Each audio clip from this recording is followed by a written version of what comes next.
Hello, folks. Welcome back to Fire Theft Radio. We are on episode 53. A few years back, one of the most, you could say, controversial episodes we had.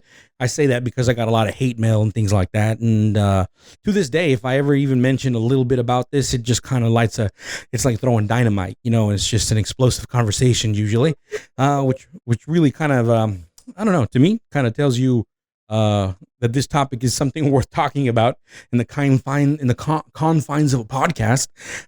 We have an expert in this topic, and Omar, before we get into it, why don't you give him a proper introduction?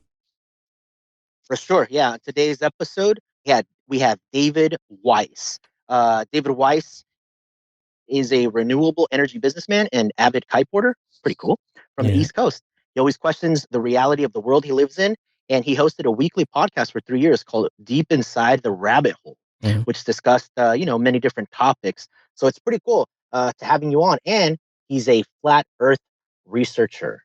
Mm-hmm. And that's the whole reason we wanted to bring him on. So thank you for coming on the show, David Weiss. Hey, guys. Thanks for having me. Looking forward to the discussion. It's a crazy one. And for those of you that are getting mad right now and ready to turn it off, stand by because I have a challenge for all of you, and I'm offering a Bitcoin. Ooh, that's wow. $43,000, people. 52 today. Dang! No wonder. Wow, okay. So that's a good reason to stay on the show already. You know what I mean? So that's pretty. I want to stay on the show now and see if I can get this Bitcoin. You know what I'm saying? Yeah. You know what, David? This type of topic, personally myself, when I started going deep inside of the rabbit hole, as you called your own podcast, this was one of those subjects that like 2-3 years ago was really hot, and I myself found questioning it too, and really went into it and looking into it. But what surprised me the most out of a lot of things is that this topic makes people angry. We're a biblical, type of podcast, and we talk a lot about different theologies, and not even like not believing in the rapture makes people as upset or as talking or shape-shifting angels, reptilians. Or like, is the Trinity real or not? These types of questions don't like get a physical reaction and anger from people as much as the flat earth. And to me, I've always found that interesting. And whenever people get upset at a topic, I'm just like, okay, I got to look into it. Right. So I got to look into it, The flat earth is a biblical topic. And, as we go through and answer some of the questions, let's save the why would they lie after we realize there is a lie. Because you're going to say, what's the motive? Why would they lie? And the lie and the reason for the lie is super biblical. Super biblical. Mm-hmm. So hang on for that. Indeed. Yeah. So, I just want to ask you, how did you even get into this? I mean, were you always kind of leaning towards this kind of model, and what flat earth model do you believe in? Because there's a lot of misconceptions about what that looks like. And everyone also has different models. Like I remember Eric Dubay was kind of like the endless plane forever, right. And then there's like the enclosed system that kind of fits with the biblical system. So kind of where do you stand and how did you get into that? I like the one with the cat. That's my favorite. The cat tipping over the earth. Oh, I know, right? So nobody is, we're all brainwashed for our entire lives to believe that we live on a spinning ball flying through an infinite vacuum.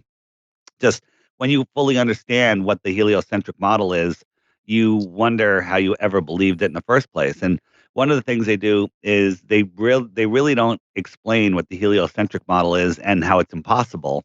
Mm-hmm. Or like I like to say impossible. And then the other thing is what people think the flat earth is not what flat earthers think it is. They have a total misconception because you've been brainwashed, you as in everybody, including me, before I looked into it, to thinking that the flat earth is a disc in space. Mm-hmm. You'll hear Bill Nye, the lying guy, and Neil deGrasse Tyson, the high priest of scientism, say, that what's the earth the only pancake in space with other balls, or they're all pancakes, and you walk to the edge of the pancake, the gravity would pull you towards the center and it wouldn't work. Well, no flat earther believes in any of that. That's just a total red herring to make you laugh at flat Earth and never look at it again. Right, right. And so, I mean, Google. that Go ahead. that being said, like we personally asked our listeners and say, hey, man, send us your best. If you're a flat earther or not, like send us your best questions you can come up with, and most of them have to do with the science presented in order to make the ball work. Sorry, you were saying something before I get into some of the Yeah. questions.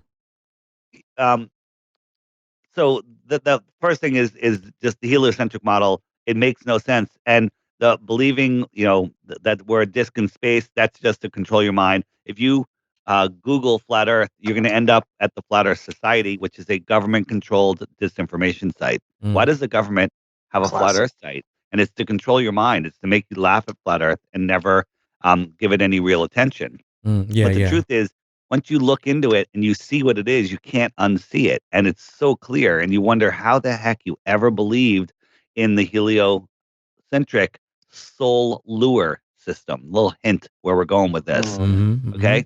Okay. The soul lure system is literally trying to steal your soul. Mm-hmm. So, just real quick, what the flat Earth is: the flat Earth is not a disk in space. So, you can't go to the edge and fall off. Think of what a puddle is. Guys, what's a puddle? A puddle is a pool of water. Where does it accumulate? At the top of a hill? No. It accumulates where? In the low spot in the land, right? Right. Mm-hmm. And the edge of the puddle, what constitutes the edge of a puddle? Whatever the edge of it is, if it's cement or dirt or Well, whatever. the land or whatever it is that's Mm-hmm. higher than the water surface that Right. contains the water, Right. right? So a pond is just a bigger puddle, and a lake is the bigger pond. And think of all of the world's oceans as a giant lake. And all of the continents are islands, and they're all surrounded by water. But all of that water is surrounded by land that's higher than the water surface. That big circle that is the container of the world's oceans is the land that's called Antarctica. It's the shoreline of the world pond. Okay. Okay. And Antarctica is the highest land on Earth. right, and that's kind So of when one you of the questions. So how does yeah. that work? Because on a ball, it's just at the bottom. Well, Antarctica is just an island at the bottom of a ball, Right. but how does a ball have water on the outside? How does it spin and fly through an infinite vacuum? None of that makes any sense. Science, those are all impossibilities. You can't have high pressure next to a vacuum without a physical barrier. Neil And deGrasse Tyson, science says that because of the centrifugal force of the spinning of the ball, the water at the equator bulges 14 miles high. Now, I used to think that was the coolest thing ever. Wow, that makes so much sense. The water spinning, Earth is spinning, the water bulges 14 miles high. 14 miles is taller than Mount Everest. Okay. And an airplane only flies at about 5 miles high.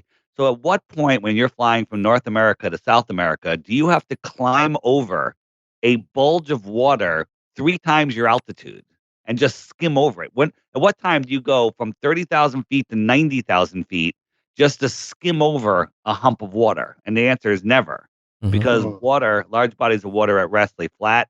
Airplanes fly over the earth plane straight and level. Well, they would say that, and that's one of the questions they gave me. One of their listeners, like, well, because I asked him back, like, well, the water doesn't fly away, man. If you spin a basketball with water, it flies away. And he's like, well, no, a basketball doesn't have gravity. And so gravity's holding everything down. So what would you say to that, I agree. David? I don't like right. I don't like the idea of Earth will pour water over a ball. Well, I agree with the bowlers on that one. With the globe people, there's no gravity. Making you need, if the Earth is gravitational, well, a basketball isn't gravitational. So Mm-hmm. I think it's a really bad example, and I hate when flat earthers use Mm-hmm. it. But lake early in the morning when it's mirroring the mountains in the distance. It's a perfect glass lake. There's not a ripple on it. How is that possible if we're spinning faster than the speed of sound? We're orbiting at 66,000 miles an hour. We're chasing the sun at 500,000 miles an hour. And that entire system's moving sideways at like 1 to 2 million miles per hour. None of that makes any sense whatsoever. Mm-hmm. At that speed, I guess one of the questions is like, well, we can't feel it because we're constantly in motion. Well, And that's one of the arguments that they would say, you yeah. know? That's a ridiculous argument, because if you're in an airplane flying cruising altitude nice and straight, you barely feel it. you're right. You can drink a glass of water. You can take a walk in the plane, whatever. But that's not how the Earth works. First, if you want to compare it to the Earth, you have to double the speed of the airplane, and then you have to remove the outer shell. Okay, and then tell me if you can sit in your seat and drink a glass of water. When the answer is, of course not. And then besides that, we're curving, right? None of the lines, the orbits, the spin, the chasing of the sun, we're spiraling in four different directions at once. And when you have a change in angular direction, that's acceleration. And you would, even though the Earth goes around once a day, you're traveling at 1,000 miles an hour, dropping at 5 miles a minute, or whatever the drop is. You would feel it. I mean, the tiniest little earthquake, you feel it. So that argument is ridiculous, and it when you really think about it, it makes no sense. Yeah, because I mean, I did think about it quite a bit because I'm thinking of the Earth because it's doing a wobble, right? It's at an angle, it's wobbling, it's spinning supposedly, right? And it's doing all these Hello. movements, and I mean, there's just so many movements happening. And then I guess my first question would have been that I kind of questioned was for me at least is with fitting along with the Big Bang Theory, we exploded and everything's constantly moving and expanding away from each other at the same time, right? And I'm just thinking to myself, like, how is it that the stars and the stone monoliths and things like that were built thousands of years ago still line up with those stars perfectly? Like, aren't like, does that make sense to me? Like, am I missing something here? Or Dave, or Right? No, you're exactly on. I was just about to say, you guys are familiar with the Georgia Guidestones. yes. Yes. So the Georgia Guidestones, besides having the New World Order's plans written out on them, that's a whole nother story. Mhm. If you look at the center Guidestone, there's a long, narrow, thin hole, like a straw, that goes through it at an angle. And if you go at nighttime, if you look through it, the North Star is lined up right in that hole. It's the only thing you can see through the hole. It's a tiny little narrow channel, and there's the North Star. Well, that thing's been up for over 4 decades, and the North Star has never moved. We're twirling, whirling, swirling, and traveling billions of miles, and somehow the North Star never moves out of that hole. That there alone proves the Earth is stationary and the stars are spinning in a fixed position, with the North Star being the center star of rotation. Okay. Mm. You got something, Omar? Because I got quite a few over here. No, keep going, man. I'm just listening right now. Okay. I'm thoroughly enjoying this. Okay. So my other question about if we are in this, so going back to where do you stand? Are we in an enclosed system? The stars are above us. Like, what are the planets? What does that look like? Are there any planets? What's going on with that? Yeah. So anything that's above as high as we can go, which isn't very high at all, or beyond the shoreline of Antarctica, which is off limits to everybody, is speculation. So, is there a dome? I personally think there is one. Is it a physical dome? Not sure. It could be energetic, could be frozen oxygen. It could be a whole, myriad of things. It could be plasma. There could be domes on top of domes on top of domes. There could be other puddles with other suns. We live in this puddle, and there could be other puddles in the extra territory, in the outer space across the plane. Mm-hmm. So maybe there's extraterrestrials in outer space, the outer space, Right. not above our heads, across the plane. So I personally think that it has some physical, but there may be some weird stuff on the way. If you're going up to the dome. You guys familiar with the Go Fast rocket? Yes. So the Go Fast rocket was shot up in Arizona. It went straight up 73 miles, and all of a sudden it went kerplunk. Like sounded like it went into liquid, right? Right. Yeah. But it wasn't quite as thick as water, but it was like a viscous medium. And the other thing is, when it did that in Arizona, when the camera turned sideways across the sky, see the moon, and at that time the moon was over New Zealand. Okay, Mhm. that would be looking straight through a ball. If we lived on a ball, we can see the moon. That there alone proves the Earth is flat. So you're saying the moon and the sun are within this construct? Good question. So NASA says that the only thing we can say about the things we see in the sky is that they're lights. We don't know how far they are, how big they are. NASA says that Venus is close to the same size as Earth. I say it's close. It's the size of a basketball, and I have about the same amount of proof that NASA has, which is none. Right? It's just observations and assumptions. Okay. So when you I don't believe that the sun and the moon are actually physical objects. I believe that they're, for lack of a better word, projected into the sky above us, and we all see them as like a reflection. So we all see them in a position unique to our own. So that actually can get kind of biblical. We'll get into that in a little bit. Mm-hmm. But when you try to like, let's say you lose your phone somewhere, right? And you use Find My Phone on the internet, and basically it's using as many radio towers as it can to find the location by triangulation. You guys understand that, right? Yeah. Mm-hmm. And the more towers that you have, the more accurate of a fix it can get on its location. That's just how triangulation works. Mm-hmm. So if two people are looking at the sun or the moon and they know their distance and the angle to the sun and the moon, they can triangulate it and figure out and guess how, assume how far it is.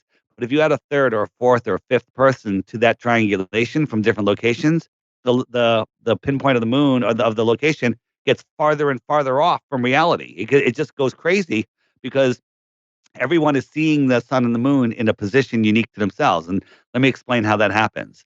If we're outside and we're all standing 100 feet apart in a straight line and we're looking at a gigantic upright mirror, okay? So the mirror is upright and the sun is behind us. The sun is setting behind us, but we're looking in the mirror at the sun. We have a fourth person walk up to the mirror and I direct them. They got a little Sharpie in their hand. I say, I see the sun right there. And they draw a circle around the sun right where I see it. Then I'm going to walk over to you and say, where do you see the sun? And that circle on that mirror is going to be 100 feet from where my circle is. And then the next one's going to be 100 feet from where that one is. So we're all seeing the same sun in a different position. So the sun could be a reflection. But the realization that I came at was one day I was at a conference in Las Vegas and I was at the pool late in the afternoon, it's like 3:30, and the sun was on the right side going down and it was beating on the right side of my face and it was really hot. I'm like, wow, like on my right side, my face is going to be toasted and the left side's not going to be toasted. But to my left, 100 yards away was the hotel. And the hotel had big mirrored windows on it, and the sun lined up with one of the mirrored windows perfectly. And I look over at it, I could see the sun. It looks just like the sun on the right, but of course, I know one's a reflection, one's not. But it's beating off that reflection onto the left side of my face, and it's hot. And I closed my eyes and I said, if I didn't know which one was the real sun, could I tell by the heat on my face? And I couldn't tell the difference. Mm-hmm. Okay. So Right. that lets you know that it's possible that the sun that we're seeing is a reflection Mm-hmm. because the reflection has the capability of looking real and transferring heat and electricity and everything. So I believe that the sun is outside or within the firmament and it is being projected like a magnifying glass to a point in the sky. And that's how we see it. Yeah. Oh. Yeah. You know, we believe in a lot of like in hidden in plain sight kind of stuff, through the media's movies and things like that. And we've talked about that a lot on our show. And I have seen quite a bit once about the biblical cosmology and that kind of stuff in the background of movies, quite a bit. You know what I mean? Sure. Not too long ago, I think it was like a liquor commercial, like a Hennessy commercial that showed Pascal going up with his little air balloon or something like that. Yep, going up into the firmament, splashing into the water, above, just right? like in Genesis, Right. God separated the waters from the waters. Right. And then we have like I believe I think it's something that can kind of be a reference to that also, like in the Pirates of the Caribbean, we have the Jack Black, I believe, or what's his name, the pirate. I don't forgot his name. I don't watch those movies that much, but Sparrow. Man. Jack Sparrow. There you go. He goes to the edges of whatever sea, and then there it flips over, and he has another world underneath, like he's on another water. You know what I mean? Water map in the middle of that movie. Oh yeah, well yeah, and that's another thing. Like the most accurate map to travel on the sea is and azimuthal map, I believe it's pronounced. And it equidistant map. Right, and it's a flat Earth map, right? And so, yep. and so those kinds of things, and obviously the NATO flag is a flat Earth flag, and all that stuff. I mean, go on and on and on. But I mean, you brought up NASA, that you have just as much proof as NASA. But it's like that's one of the questions I received from one of our listeners. Like, well, what about all the pictures of we got spinning Jupiter, we got we got the Mars rover. We're going to go back in 2021 and retrieve that information. And we obviously have pictures and footage and of that red planet. Like, what are you talking about here? There's obviously a lot of proof. So this is an audio podcast, so I can't really show you anything. But I have a picture of a hill on Mars, and I also have a picture of a hill in Greenland that is the exact same hill with the same rocks, the same tufts, the same curves, the same lines, everything. It's the same hill, but one Mm-hmm. of them is just colorized red or orange, right? Mm-hmm. So that Yeah. shows that they're faking pictures from Mars. The other Yeah. thing is NASA, everyone's seen the picture of Jupiter. It's in every textbook. It's a famous picture with the big red dot and everything. And then 2.5 years later, they come out with another picture and they say, hey, we've just got pictures of the northern lights, which proves that Jupiter has a magnetic pole just like Earth. And it's these ridiculous lights. It I don't even want to call it a Photoshop job. It was more of a MS Paint job, right? It was horrible. But the thing is, if you take those two planets, those two pictures of Jupiter, overlay them, and then just lighten the transparency so you can see through, you'll see that every single cloud, every single dot is exactly the same 2.5 years apart when it's supposedly this windy, stormy, swirling. It's the storms are going in different directions. One of the NASA animations shows each ring spinning in the opposite direction, and nothing changed at all. I like to say every brush stroke was the same because it's a Mm-hmm. painting. Mm-hmm. Yeah, and you know what? To me, that's what um really has throws doubt into a lot of things coming because like from my point of view personally, I I don't really care if the earth is flat or not, or if it's round, It's or you not the know what I'm shape that saying? matters. We're gonna get. I'll get into that in a few Yeah, minutes. yeah. So to me it Because does. you do care. You do care more than you realize because the reason for this entire deception is biblical. Yeah. Okay.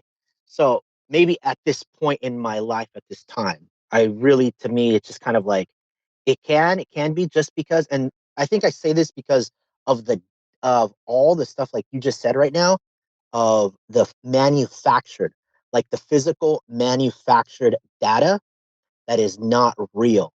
To me, that is the most significant information, like you said about Mars, because I've looked into that too. A lot of the fake imagery that's coming from the rover from Mars is clearly a research site in Greenland, you Yep. know, and they're all like you can just go on there and look for yourself. You can look for yourself. You can see these images that are clearly just they just have a wash job. They just throw red on it and they say this is landscape for Mars, and you're just like, wait a minute. And then they have that one famous image where they have that mole that it's like this little mammal that only exists in the Greenland areas, in like the Yep. northern Canadian areas, and they put that out. NASA put that out, and you can clearly see it in the image. All you have to do is just zoom in, and it's clearly an animal. Oh yeah. And so, to me, these are the things that really throw a wrench into whatever. Yeah. It's If kind of like, why muddy the someone's waters if lying it's about real? one thing, they're Yeah, lying about everything. yes, And exactly. To me, it's just like, okay, you're lying about this. Why do you have to lie? yeah, I think And the other they don't significant have. piece, because I know we have many of very critical listeners. Obviously, I mean we don't control who listens or not, but it's not just like YouTubers or random conspiracy theories like saying, "Oh, this is a doctored picture." We had, if I'm not mistaken, I also saw some geologists looking at the pictures and at the landscape, and they're like, that type of landscape shouldn't exist. That's like an earth landscape, like that only happens Yeah. if and when you have, running water, if it's raining, if all these different things, that kind of landscape. That's not a foreign planet, Right. Yeah, yeah. And to even is okay. So let's just, for example, let's just say that they are on Mars. Why would you send? Why would you put? Why would you print pictures and put pictures out there that are clearly fake, mixed in with the quote unquote real pictures? Because To they me, don't that want us just seeing that there's to me Mars that's just people up there. They're lying. But that's literally what people say. Um, yeah. you guys watch the Mars lander today? No, I didn't see it No, I today. did not No. see it So we today. landed a rover, another rover on Mars today. Right. They made all the kids in school watch it live, No way. and it was literally a cartoon. It was, I mean, it was beyond a cartoon because if it was real, for one, that means they sent 2 ships there because one of them had to film the other one because they were filming it from behind, right? Mm. So how was that even done? It's the worst animation. South Park would laugh at this animation, and Oh, they all these have. kids watch it and think it's real, and it's the brainwashing of the youth again, just like they did with the moon landing in my generation. Right. Mm. Right. It's unreal the amount of Wait, fakery. you don't think NASA we admits landed on the moon? That's it. I'm just playing. NASA admits they have no photos of Earth, right? The famous, blue marble that was on everyone's iPhone. Robert Simmons, the NASA visual artist, admitted he made it in Photoshop from strips of data. Right. He Mhm. and he And that's he what said most it of the pictures are. They say is strips of data, and they say we think this is it's what it raw. looks like. Right. And then there's high altitude shots that they put through a fisheye lens and they make you think that it's the Earth, but all the proportions are wrong. Like if you look at the Red Bull jump, he thinks he saw curvature because he has a big fisheye lens. You look at it, 1/5 or a quarter of the Earth is New Mexico, Right. right? Right. It's all just a fisheye lens. Well, going to that kind of footage, for example, we have a friend of ours who works for SpaceX, and and now more than ever since he got this job at SpaceX, he's kind of like, dude, we have footage of the Earth in the curvature, dude. Like So you know what I mean? they And always say they do, but they don't. They never show it. well, he showed me something on YouTube from SpaceX, or it was like a photo, and there's another one like it's like a little bit of a you can say it definitely looks like they're like either working on some kind of thing, or they were working to get into the ISS, and then you can see the curvature from the ISS or whatever, Yeah. and something like that. And I was like, all right, cool. And he's like, well, I guess that answers the question, right? And I mean, I don't know that footage specifically, so I couldn't say, well, that footage is doctored or Well, that tell footage. him he can win a Bitcoin. All you got to do is send me proof of Earth's curvature, and he wins a full Bitcoin.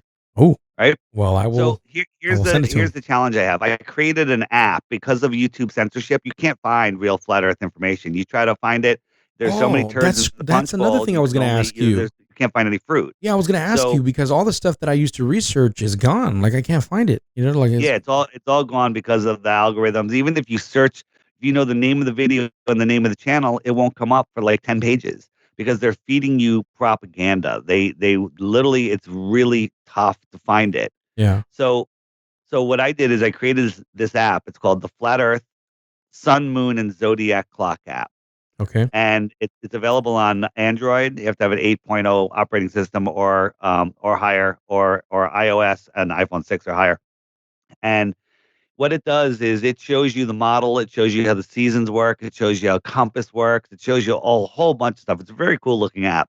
But also one of the features on it is every day there's a new featured video that shows up by itself automatically.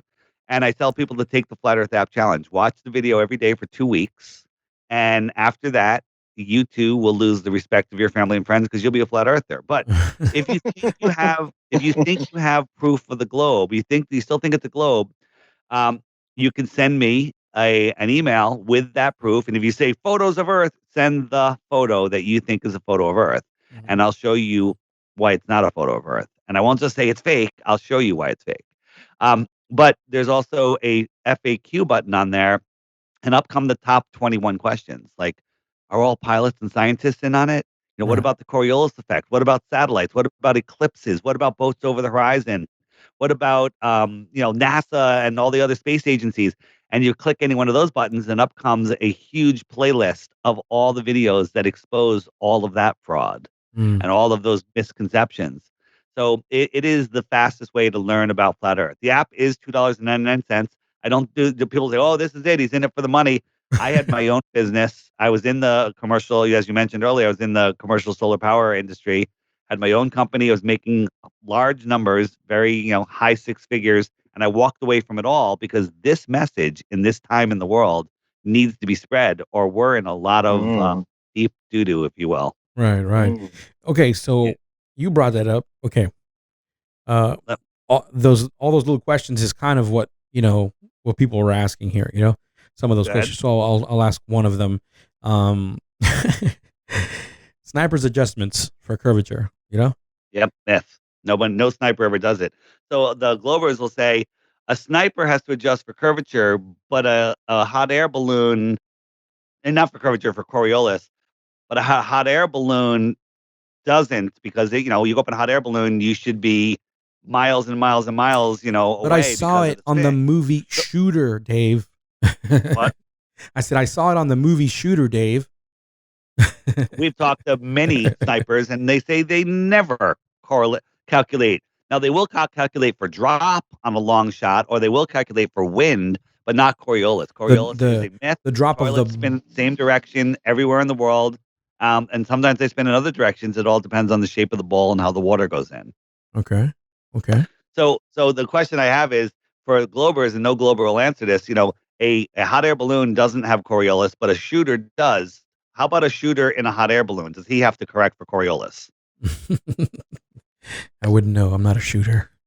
Yeah. Yeah. Well, if you were a shooter, you would never calculate. Like, so let's say you're 30 degrees off the equator. So you're spinning at a different speed than you would be if you're on the equator, Mhm. and you're shooting at somebody northwest. How do you calculate that spin? There's no way to calculate it. What are you gonna sit there and look through a manual and figure out where you are? No way. You point and you shoot. Mhm. The whole Coriolis thing is ridiculous. Mm. All right, S- go ahead. So, okay. You said it earlier also, and that's another question I got. He's like, "Well, so everybody at NASA, including the janitor, are in it, or what? What's going on here? How do you cover something up like this? Especially SpaceX. We got Elon Yeah, showing us that horrible footage of his Tesla up in space. yeah, And that's he it. and he was like, Yeah, it's how come real that because it looks Tesla? fake. Yeah, how come that Tesla poster isn't in every showroom, right? It's in zero showrooms. It was on zero magazine covers. It wasn't on National Geographic, on Science Weekly, Newsweek, Time. It wasn't on anywhere because it's an embarrassment. Anyone that sees it, we saw the picture of the car with the full Earth behind it when it wasn't even as high as the space station, and the space station can't see that amount of curvature, Hmm. even if the space station was real. Oh, I So didn't know that. There you go. That makes yeah, sense. so there's so many things wrong with that. It's unbelievable. So, what was the original question? I'm sorry, I had an answer. No, no, that was kind of it. Like, is everybody in on it? Like how? Oh yeah, no, no. So at NASA, there's not 50,000 people working there. They tell you there's these huge numbers. There's probably more like 1,000 or 500 or some very small number, and many of those people have no idea that it's fake. The people in the control room. One of them did an interview a bunch of years ago and said, when we do these missions, we do so many simulations that when we do the real mission, we can't tell the difference. Mm, mm, Right? Because the real one is also a simulation. mhm, There's people in the room that do know the truth, and there's people in the room that are just stooges to, make you think it's real. I have a friend whose son works for Jeff Bezos for Blue Origin, mhm, right? But they're working him 15 hours a day. He's always burnt out already. He can't wait to not work there, and then he can say, "Well, I work there," and he works on rocket design, all fakery. I have videos of them of so many technical errors. When you watching a shot on TV, watch any launch, those whatever. Within 10 seconds of ignition and takeoff, there's a half a dozen cuts. It's all a movie. And then you're also watching CGI. You're watching miniatures. They use all different techniques, and it's all edited together to make you think that there's people.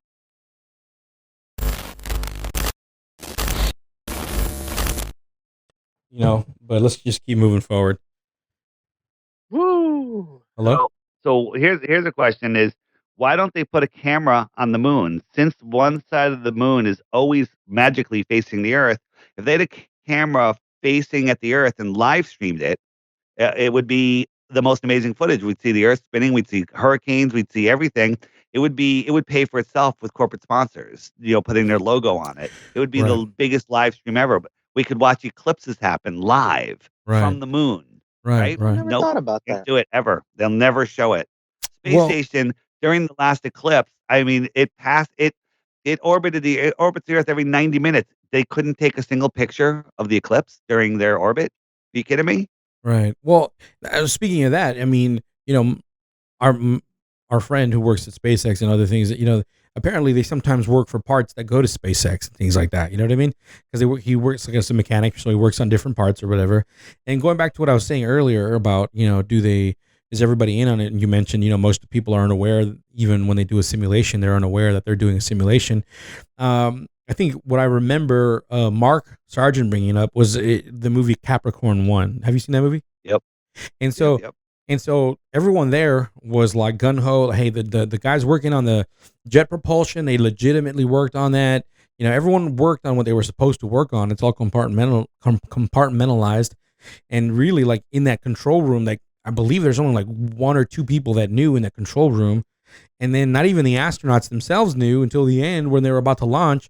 They were like, by the way, you got to escape through this tunnel. And then they were going to try and get rid of him and kill him. Yeah. Spoiler alert. And Well, wasn't the story that, they were going to fake it and fake them landing, but the spaceship blew up and now they had to get rid of them because there's no excuse for them to be alive. Right.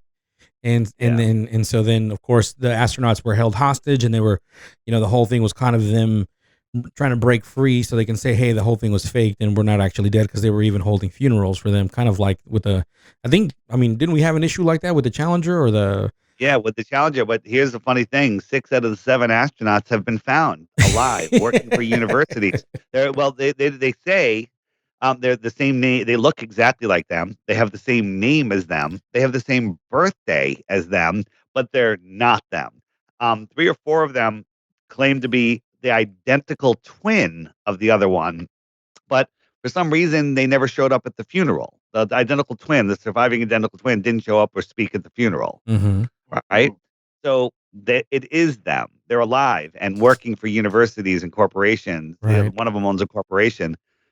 It's unbelievable. But on my YouTube channel, DITRH, which is just the initials for Deep Inside the Rabbit Hole, I have a Challenger playlist where you can find those videos. I think they might be linked on the app also. Watch that stuff. Once you see it, you can't unsee it. So don't watch it if you don't want to learn. Okay, let me ask you a couple more other ones, and then there's some that I want to ask because I saw some of your footage. There's some of that. That's why I like some of your show, because you actually show, like you said, it's kind of best to do. Unfortunately, we don't do video, but that's all right. Audio podcasts are fine. Yeah. But when the people want to learn more, I'm telling you, get the app. Read the reviews. If you're worried about spending $2.99 on an app, read the reviews. People say they pay $50 for this app. They love it. Okay. And in the app, all the videos that we're talking about, everything is in there, and you can pull it up very, very easily. And all my interviews also are linked in there, which people find very useful. Right. So I have a quick question. So what do you think of satellites? Yeah, that's where I was going. Yeah, satellites make no sense whatsoever. Think about this. Really? Think about this. Well, and I'll explain what they are. Yeah. So think about this. We have satellites that circle the Earth, and we have satellites that are geostationary satellites. Think about a geostationary satellite. It's 200, 300, 400 miles up, maybe even farther. And it stays over, let's say it stays over, California. You got a geostationary satellite over California. Well, the Earth is spinning over 1,000 miles an hour. That satellite has to spin with the Earth and stay right over California the whole time, right? So it's making a massive circle, bigger than the Earth's circle. So it's going way over 1,000 miles an hour. The Earth is also orbiting the sun at 66,000 miles an hour. So while staying over California and spinning to stay over California, it's also orbiting at 66,000 miles an hour, speeding up and slowing down, because the Earth speeds up and slows down over the course of the year as it whips around the sun. While it's doing that and staying over California with those two motions, it's also chasing the sun at 500,000 miles per hour, and that satellite knows to go in that direction at the same time to stay over California. This is insanity. This is a total impossibility, right? So, what are satellites? Guess who is the largest owner of helium companies and the consumer of helium in the world? NASA. NASA. And they launch tens of thousands. There's tens of thousands, high tens of thousands of these satelloons up in the air that they can control their position by remotely by adjusting their altitude, and they go into winds, the counter rotating winds, so they can literally keep them parked wherever the heck they want. And there's tens of thousands of these things in the Flat Earth, Sun, Moon, and Zodiac Clock app. There's a what about satellites? Hit it. There's a whole bunch of videos of these things crashing in remote areas in the Amazon and Brazil and all over the place. Right. That's what I was There's going to videos mention. of I've them seen those launching videos. them. So, what is GPS? Well, GPS has zero to do with satellites. GPS is the ground positioning system. It used to be called LORAN, which was a tower-based system that basically made a grid, and it triangulated your location. And you look at it on a map. You look at these two numbers. You find out where they intersect, and that's where you are on the map. Then one day they said, "Oh, it's satellites, and here's a graphic overlay." And they just laid a friggin' high altitude map around over it, and they said, "This is coming from satellites." It doesn't come from satellites. And one way to prove this is when you're being tracked on flight radar, it works wherever there's population. But as soon as you get offshore, like between California and Hawaii, when you're maybe 100, 200 miles offshore, you go into approximated mode. You're no longer on GPS, and you're gone the whole time, where they're just calculating your position by your flight plan, which is run by NASA. And you don't show up again in real time until you're 100 to 200 miles off of Hawaii. There's no satellite coverage over the Amazon. There's no satellite coverage over the Indian Ocean. There's nothing in Antarctica. It's because it's only done with ground-based tower systems. Mm. Yeah.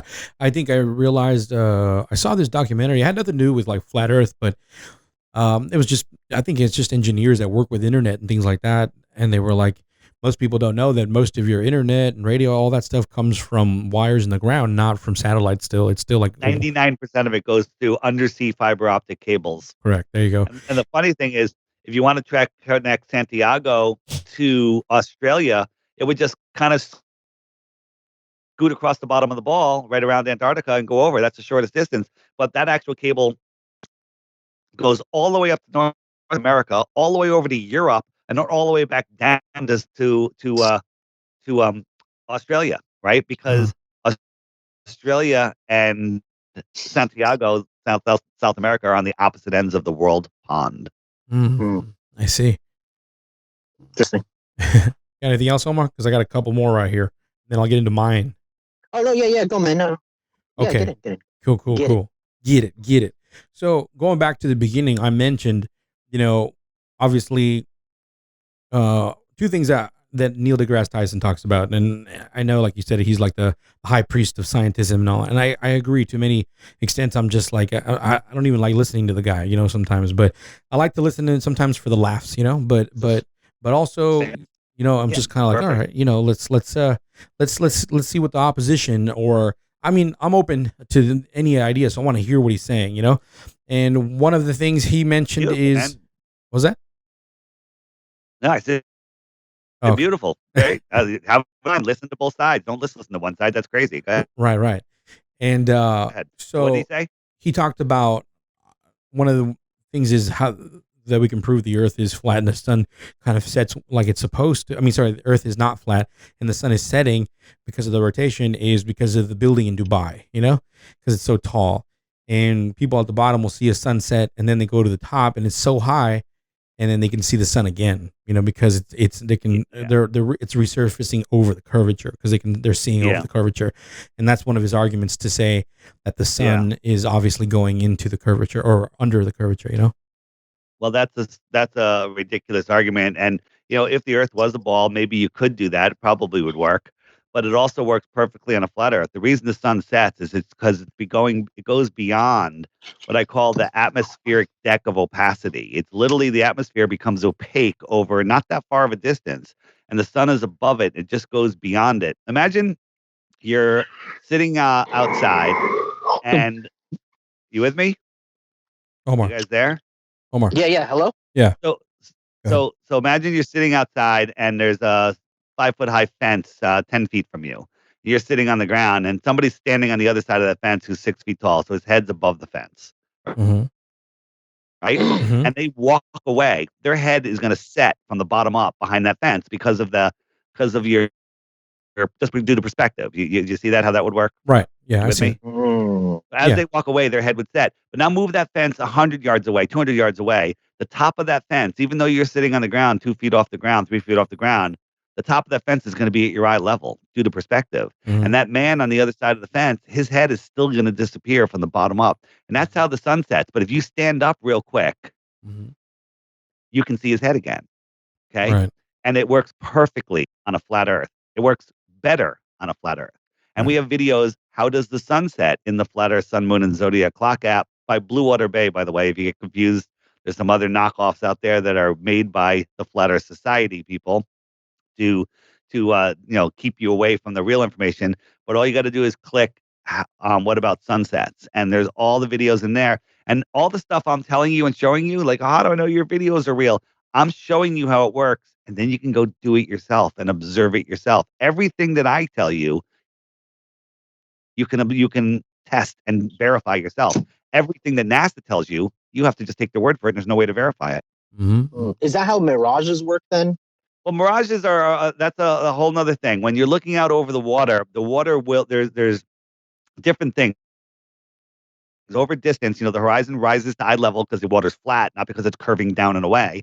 And over a distance, when it gets to a certain angle to your eyes, you start seeing like a mirror of whatever's above it, and then to you at that distance, that looks like the horizon, but it's really just not a mirage, but I call it the mirror line.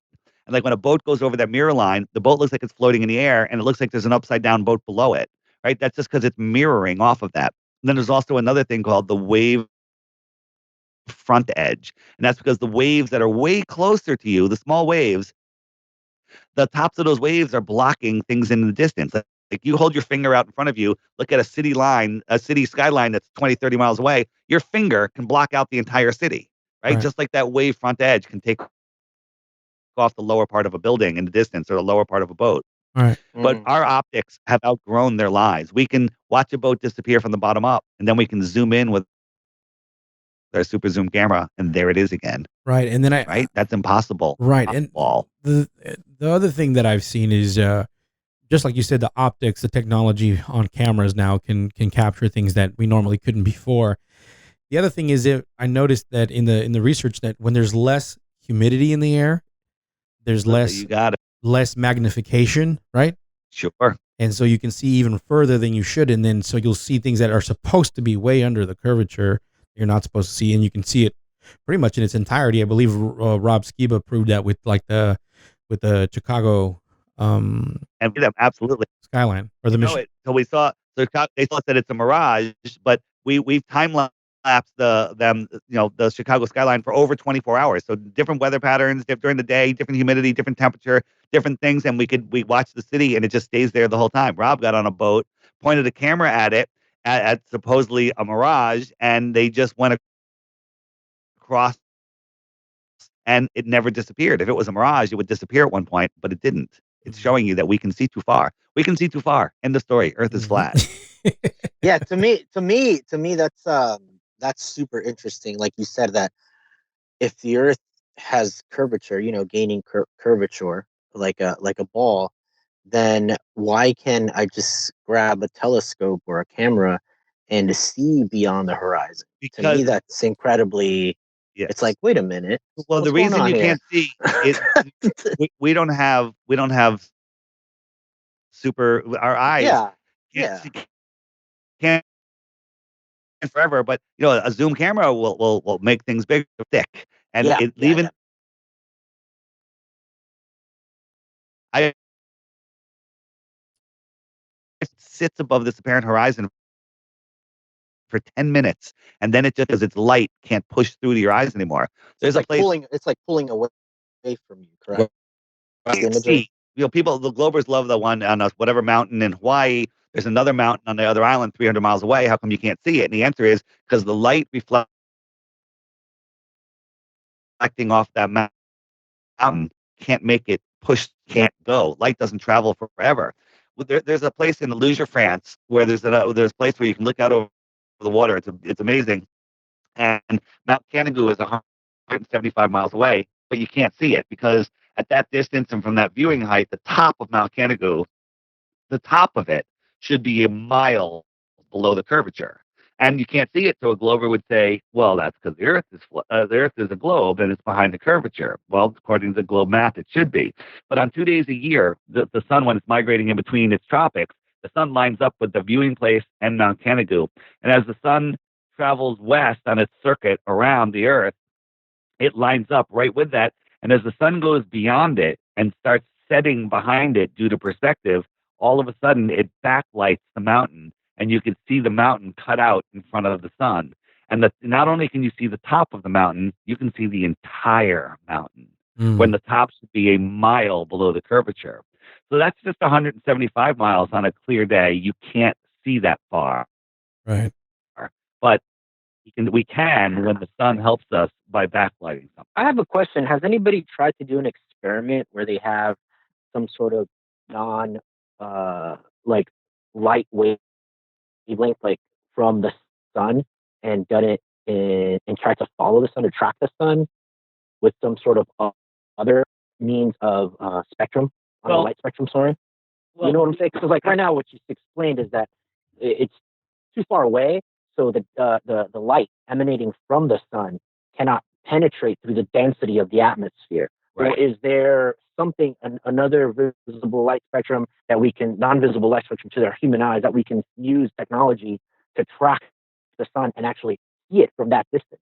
That's a good question. You know, we have infrared cameras that we can see thousands of 1,000 miles. You know, which it's amazing what you can see with an infrared camera. There's mountains. Like you take a picture with a regular camera, it's like, all right, you know, that's it. Then you take a picture with an infrared camera, like, whoa, there's giant mountains right behind there. It's like, where did those come from?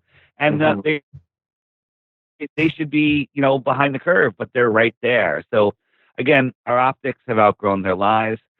Airplane pilots, you know, that are going from California to Germany, will say, you know, they do time lapses for us, and they take pictures of the time lapse of the sun, and it never sets. It's circling. It's exactly where it should be on a flat Earth. So there's many pilots that have spoken out to us privately that have made anonymous videos from the cockpit showing impossible things. But you know, we had one pilot, KLM pilot, that came on our show called Glowbusters on Sunday afternoons, and she was telling us all the reasons how she knows the Earth is flat, how gyros, how the trips that she takes, where she sees the sun and the moon, and she documented it all. Next day, she was grounded and fired. Wow. That kind of sounds like the intelligent design stuff. You can't even bring that up in the universities. You get let go and stuff like that. Like, nah, man, it's all about the Big Bang. And, you know, let's talk about why the lie. Yeah, that's what I was going to say. What I was going to say is, let me phrase this question, how someone sent it to me, and you can go into it. This is how someone sent it to me. He said, dude, what does it matter, bro? I still have to go to work and pay my bills. If the Earth is flat or a ball, it's not gonna pay my bills. I got to do my life still, you know. And that's what that person asked. I sent that to you, man. No, that wasn't you. So let me get into it a little bit.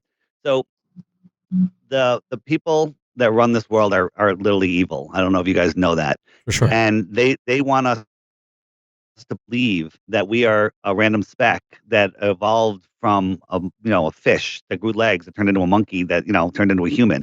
They want us to believe that we're on a speck flying through an infinite, godless, or distant god universe, where an asteroid could take us out at any moment. We're running out of dinosaur juice for our cars, where a nuclear bomb could blow us up. They've got us. They got us flipping out in fear. They want us living in fear. Fear is the only enemy that we have. It's just fear. So they want us thinking that we're powerless and to give our power away. But the truth is, we're at the center of creation. We are special. We are here having a soul's journey on this amazing realm that was created intelligently. So therefore, when you see the flat Earth, you know that there's a creator. So it takes people from being atheists to realizing there's a creator, and then you can take it from there. There's a verse in the Bible that basically says, once you see my creation, the Earth, you no longer have any excuse to deny my people that are running this world hate her, and they're taking away your divinity. They don't want you to know that you are powerful, um, co-creating, willed person here, and that you don't have to submit to anybody. Nobody has dominion over you. You know the documentary was called The Matrix, Yeah. The right? movie, yeah. So think of Neo at the beginning of the movie. He's lost. His mind is in the matrix. He doesn't know who he is, where he is, what he is. He's doing his job, whatever, right? He's got to go to work every day. He's got to pay the bills, and he's lost. He's separated from his soul. He's depressed. It's kind of like the entire world or most of the world. There's people that are thriving in this world that think they live on a ball. That's fine, but they're missing something. But then look at Neo at the end of the movie when he realizes who he is, where he is, what the world is, and the power of his mind. He takes back his divinity and he excels. So when somebody says, "I still got to go to work," what difference? It's not the shape; it's the lie. It's finding out Yes. that there's more, that you are part of something bigger.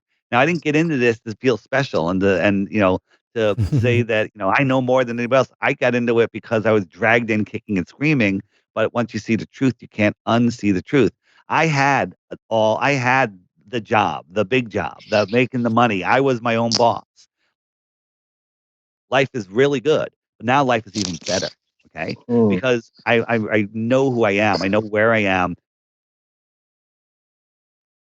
Eyes, and I'm not afraid. We have a Flat Earth conference coming up on March 27th in Greensboro, South Carolina, and there'll be hundreds and hundreds and hundreds of us there. And what I always say is, if let's say I had $5,000 cash in my wallet, and I dropped my wallet, and I realized I dropped my wallet, I wouldn't panic. I know that somebody would return it to me because nobody there everybody there is woke, and they realize. Um, they literally become better people, and the world delivers them much better things. You People that are unhappy because of the way that they think, right? Hmm. Hmm. They're people that say, "I got to go to work and I'm going to make just enough money to my next paycheck, and I'm going to work paycheck to paycheck." Well, you're going to do that for the rest of your life if that's how you think, Hmm. right? You can create anything you want as long as it's not backed by the feeling of lack. If you're like, "All right, I want $1 million," and you're feeling, "I'm never going to have $1 million," as I'm saying these words coming out of my mouth, you're never going to have $1 million, right? It's not about that. It's about knowing your true power. And that's what they're doing. They're hiding God. That's the end of it. Right, right. And I gotta say, I mean, I got quite a bit of messages from people that said, "Hey, man, I was an atheist. I was bitter. I was upset, and now I'm not. I believe in God. I believe in Jesus." And their experience was it happened because they understood this flat Earth model, and then they were like, "Dude, we are created," and I definitely have nothing against that. You can see that it's touched people in a way that is I'm one very of those spiritual. people. I was best way to describe me as an atheist. And I would be listening to a podcast about whatever, and people were great. And as soon as they mentioned God, the Bible, the Quran, whatever, I'd tear up my notes and unsubscribe and never listen to them again because they're religious kooks. Yeah. But then when I discovered what the Earth isn't, and it's a spinning ball flying through the universe, and what it is, that it's intelligently designed, I had no choice but to realize that there's a creator. And that's when everything changes. It's amazing. Life is amazing. And there are people that have found God, that are doing well, that have good thoughts, and are good people that think they live on a ball, but they're missing something. And the elite don't care about those people because they care about the ones that are still lost in space, spinning out of control. They want to keep them there. I mean, if you lived on here's the thing for your friend that says, "What difference does it make?" What if you lived on a small island, 5 miles around, in the middle of the ocean? Time anybody turns 40 years old, they disappear. They're just removed from the island, right? At nighttime, Uh-huh. sneak in, they grab them, they kidnap them, take them, and they're gone. Right? And that's just the way it is. What difference does it make to that person? What difference? You could say, what difference does it make? We live till we're 40, and this is the whole world. There's more. There's more to this world than they're telling us. Hmm. No, I agree. I No, definitely what we can do with our minds. right, right. No, I get you. I agree on that for sure. And Omar, No, is yeah, that's no, I already. anything else you want to say?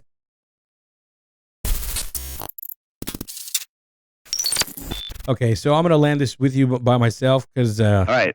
and then I'll mention this all and I'll patch it up pretty good. All right. Good luck for that. Go ahead. Yeah, indeed. All right. So Omar had to go anyways because he has to study because he's a schoolboy. He has to finish school, so that's all good. It's just indoctrination. Indeed. Man, it was a pleasure having you on, Dave. I mean, if there's any final thoughts or anything that you didn't get in that you want to get in, just so we can land this plane. Yeah. The bottom line is, the truth takes time, effort, critical thought, and the believing is easy. You can just believe the Earth is a ball, and you can go take a nap and do whatever you want. None of and saying what difference does it make is like, I don't know if you heard when I said, if you lived on an island Mm-hmm. when you turn 40, you just disappear. Someone comes and kidnaps you in the middle of the night, and that's all you know. Well, what difference does it make? Why do you need to know that there could be more, that you could live longer, that there's more to see, there's more to explore, there's more places to go.